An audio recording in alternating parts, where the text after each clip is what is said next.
So just listening to you speak after the Tottenham game just sounded like a big relief. How are things now, like a week on? Does the weight on your shoulders feel a little bit lighter?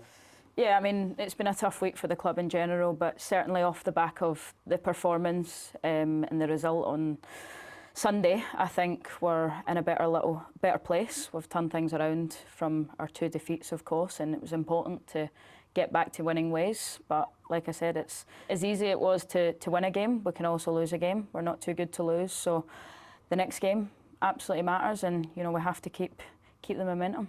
I was so struck to hear you talk about not being able to sleep through these difficult last few weeks. Yeah. How much has it impacted you? Well, you see the bags under my eyes. I don't. But seriously, I think people forget that. I think people forget that, you know, football is a job. We absolutely love it, and don't get me wrong, it's the best job ever, but that doesn't mean it comes without challenges, and for those, it is tough times in the season. I have struggled to sleep. I've, you know, been a bit snappy at my family on FaceTime, and it just happens because you care. And I think in those tough moments, you need to find a way to get yourself out of it. You need to look after yourself first, and then you need to lean into the team. In terms of blocking out the outside noise, we've got a job to do. Our job's not to complain and be disappointed, and yes, okay, that can last for 24 hours, but it's the next thing, and it's how do we put smiles on faces again. But above all, it's, you know, the team. We have to keep leaning into the team. We have to use the power and the energy of this team because, you know, for so many years it's been a successful machine, so it doesn't just stop working overnight. Can I ask, maybe this is an odd question, but how the sleeplessness, how does that manifest itself? It's more so the case of struggling to get to sleep because, you know, after games especially, you're thinking about that one mistake you made, you're thinking about the pass you could have made through, that shot that you missed, the tackle that you missed that led to a big chance, or, you know, you're thinking of all the things that you could have done and should have done, replaying all those different moments. And I've got like a data ring that tracks everything, and then, you know, the next day it becomes obsessive. Like you're obsessed with your recovery because as an athlete it's 24/7, so you're checking it and, oh, I've not slept well, I'm overthinking. Then you start overthinking so everything. The record of it almost doesn't help. And it can spiral. It can be quite unhealthy. So I think you have to sort of get a grip on that and know that feelings are also natural. Emotions are natural. You can never ever just block out those feelings. You know, I think you show more of yourself in a tough moment and in defeat. That's when you sort of see like the best and the worst of you. So I think if you've got a path to take, you've got two choices to make. You either get up out of bed and say I'm going to put things right, or we keep sulking and we continue to be in a rut. So you know, I know what choice I want to make. Have there been mornings though where you just haven't felt like getting out of bed? To be fair, that's every morning. Me too. That's every morning. I get up quite early, so every time my alarm goes off, I just, oh. But I feel like everyone's the same. But yeah, I do generally sleep fairly well on the whole. But obviously there are periods that you go through in life, and everybody goes through in life, no matter what job they have, of stressful periods. So this well-oiled machine that's been whirring perfectly for year after year, season after season. What's happened?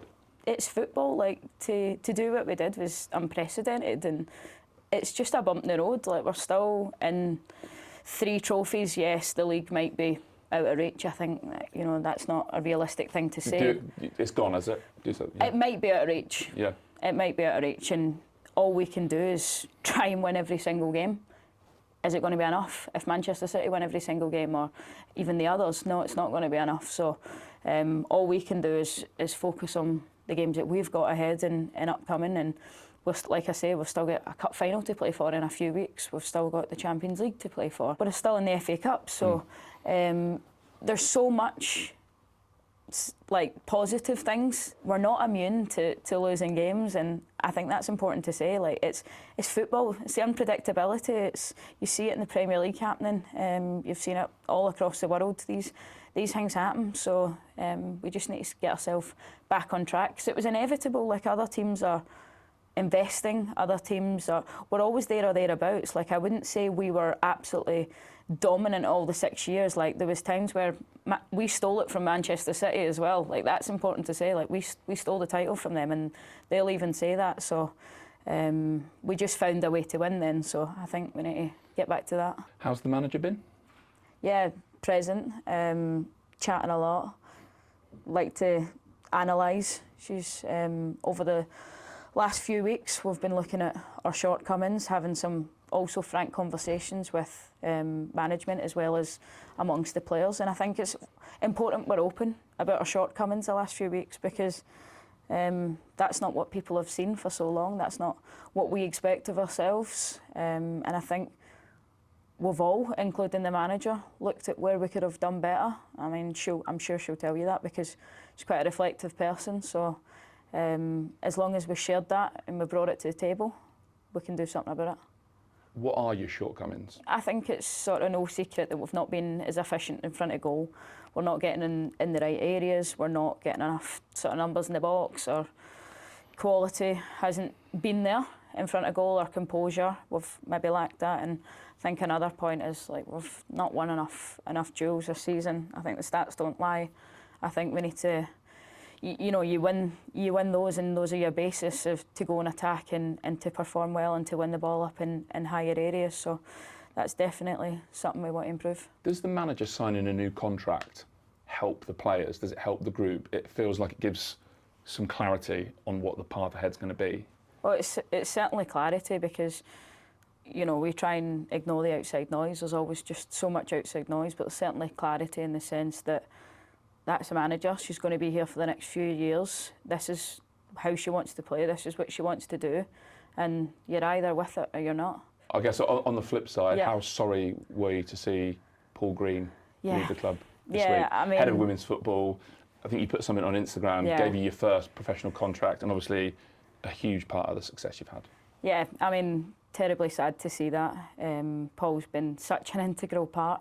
I don't think there's enough words in this interview I could say to honour the guy. He gave me my first contract, like I said. I remember sat in Wagamamas, and that's just how efficient Paul Green was. Before I'd even got through security, when after Emma Hayes dropped me off, there was an email waiting, and that just sums up and personified how efficient Paul Green was, and the amount of trophies he's won. He built it from the ground up, this place, and like I said, there's never going to be enough words to thank the guy, and he's left it in a great place. Do you feel like we're at the end of maybe an era, about to enter a new era that could be as successful as the one just gone? Does it feel a bit like something's coming to an end and something new is about to begin here, or?